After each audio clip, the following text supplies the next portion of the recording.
India की अपनी government backed cab service आ गई है, भारत टैक्सी। और क्लेम एकदम सिंपल है, ड्राइवर्स को ज्यादा अर्निंग, कस्टमर्स को सस्ती राइड। अब सवाल होगा कि क्या ये ऐप सिस्टम चेंज कर पाएगा, ओला, उबर, रैपिडो को टक्कर दे पाएगा? अभी मार्केट रियलिटी समझते हैं। ओला और उबर हर राइड पर 20 से 30% तक टैक्स कमीशन लेते हैं। कभी सर्ज चेंज होता है, कभी इंसेंटिव शिफ्ट होते हैं और ड्राइवर की अर्निंग स्टेबल नहीं रहती।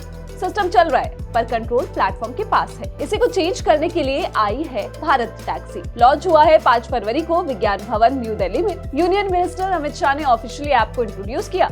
अभी सर्विसेज दिल्ली, एनसीआर और गुजरात में लाइव हैं। प्लान ऐसा है कि 3 साल में पूरा इंडिया एक्सपेंशन हो जाए, कश्मीर से कन्याकुमारी से लेकर द्वारका से कामाख्या तक। अब इसके मॉडल की भी बात करते हैं। कोऑपरेटिव मॉडल पर बेस्ड है, मतलब ड्राइवर सिर्फ वर्कर नहीं, को-ओनर है। हर ड्राइवर, जिसे यहाँ सारथी बोला जा रहा है, ऑर्गेनाइजेशन के 5 शेयर्स होल्ड करता है। और सबसे बड़ा डिफरेंस, पर राइड कमीशन 0 है, सिर्फ 30 रुपए per day platform fees.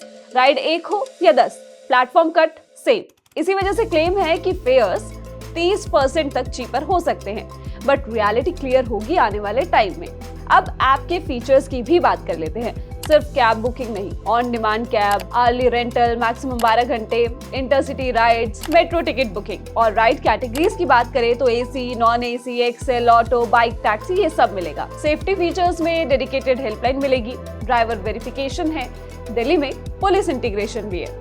Interface modern है और एक्सपीरियंस थोड़ा फेमिलियर लगता है। अब प्रॉब्लम्स की भी बात कर लेते हैं। मोबिलिटी सिर्फ प्राइसिंग का गेम नहीं है। ओला, उबर के पास क्या है? Massive driver network, high availability है, फास्ट पिकअप है और सबसे इम्पोर्टेंट स्केल है।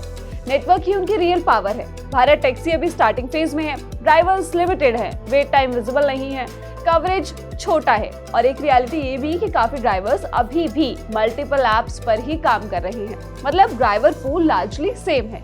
मॉडल प्रॉमिसिंग है पर एग्जीक्यूशन अभी टेस्ट होना बाकी है। तो असली बैटल क्या है? Low commission versus strong network. Drivers attract हो सकते हैं, पर जब तक राइड्स कंसिस्टेंट नहीं, सिस्टम स्टेबल नहीं होता।